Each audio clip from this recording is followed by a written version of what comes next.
Hi guys, and welcome to my new video. Today we're gonna talk about stock market seasonality. If you don't know what a stock market seasonality is, it's basically a tendency for some stocks to be performing better during some periods of the year and worse during others. These periods can be days, months, or years. Today I'm gonna tell you how this can actually very easily help you with your trading. Seasonality indicator usually works better for stock market indices such as S&P 500, Nasdaq or Dow, or commodities, and doesn't usually work that well for smaller stocks such as let's say penny stocks. Today we're gonna talk about how you can actually benefit from this. I'm gonna show you some examples from my trading strategies, and then I'm also going to show you where you can find the best stock market seasonality indicators on the market. In my opinion, the best seasonality charting indicator can be found at stockcharts.com. I'm gonna show you how it works actually. It's very simple. You just have to go to stockcharts.com and you can find everything over there. First, let's go through some basics of what it is, how it works, and how you should read the stocks and charts and the tool. So if you use the seasonality chart at stockcharts.com, this is what you're gonna see. It works better if you have enough data. So you can see that in this chart for gold, actually, we are analyzing like 20 years of stock prices over here. We are analyzing only stock prices for gold, of course. So in this chart you can see that the year is divided into months, and it's actually analyzing all of the data of the last 20 years. So based on the data, you can see that gold is usually performing very bad in June. In the last 20 years, only 32% of months of June were positive, and the average loss was 1.5% in the month of June. The best month actually for buying or purchasing gold is actually September. The average gain or loss for the month is 3%, so in this case it's a gain, and 74% months were actually positive. Only the months of September were actually positive, so you can see that out of last 20 September, 74% of them ended higher than when they started on the 1st of September. As I said, this usually works very well for commodities or ETFs or indices like Nasdaq, S&P 500. So when I'm actually reading this indicator and using the tool on stock charts, you have to know that if the indicator for the month is above 70%, this is a pretty good indication that the month is pretty bullish for the stock or the commodity. So in this case, you should definitely buy the stock.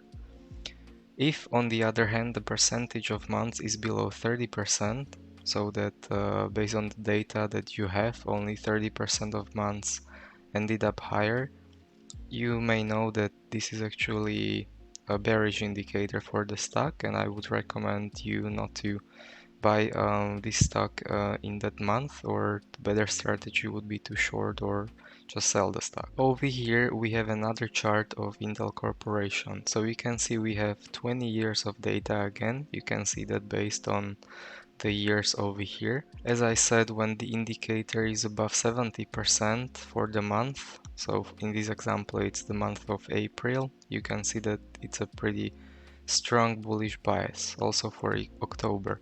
And you can see that in April usually the stock gains 6.3% for in the whole month, or in October it's just 6%.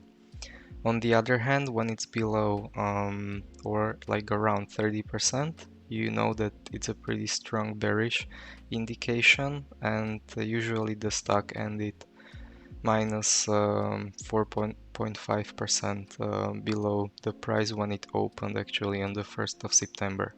When it's around 50, that means that half of the months are positive or half of the months are negative for the stock, so it's a pretty good range of insignificance and you shouldn't trade based on this. So when it comes to seasonality, I usually use it for trading commodities, but I don't usually trade commodities, so I usually use it just for trading my 3x ETFs such as SOXL or TQs. So SOXL, it's a semiconductor bullish 3x ETF. In the chart over here, you can see that based on data from last 8 years, I think we only have like data from last 11 years.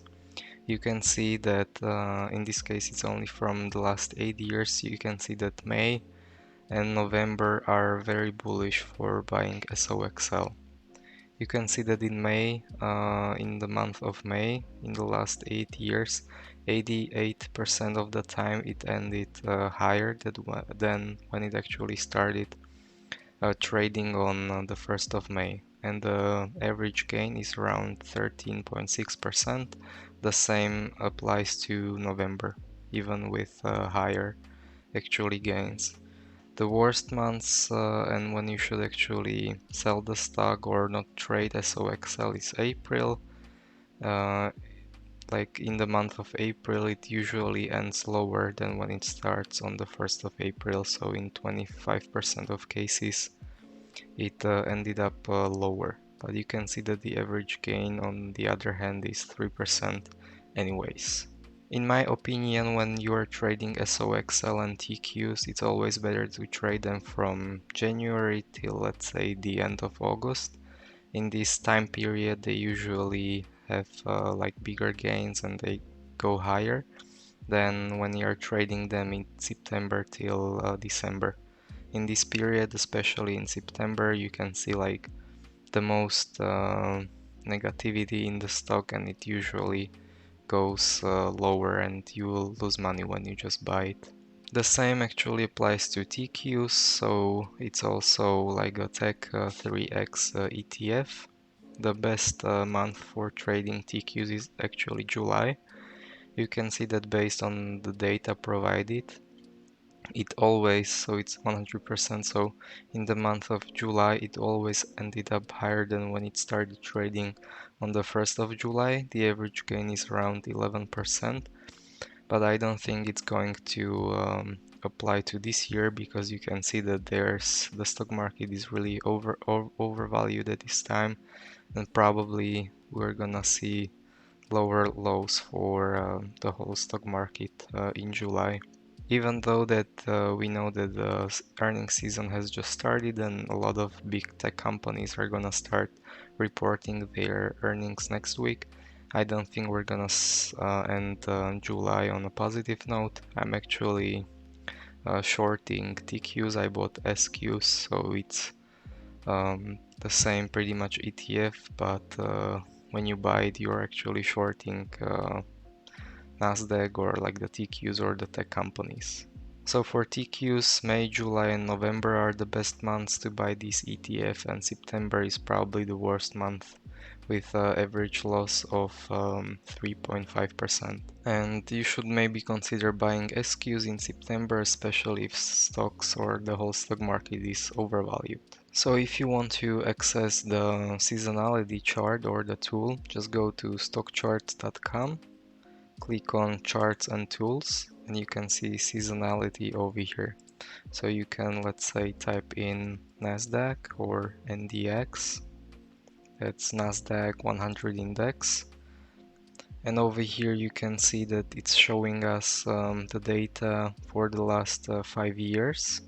So you can see that January in the last 5 years always is a positive month for this index. Also April, average gain is almost 6%, also July. But when you use like 20 years of data in this case, you can see that July is the best month for November.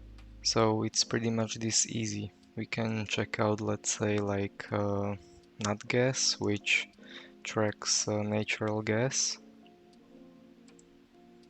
We're gonna have slightly different results, I guess.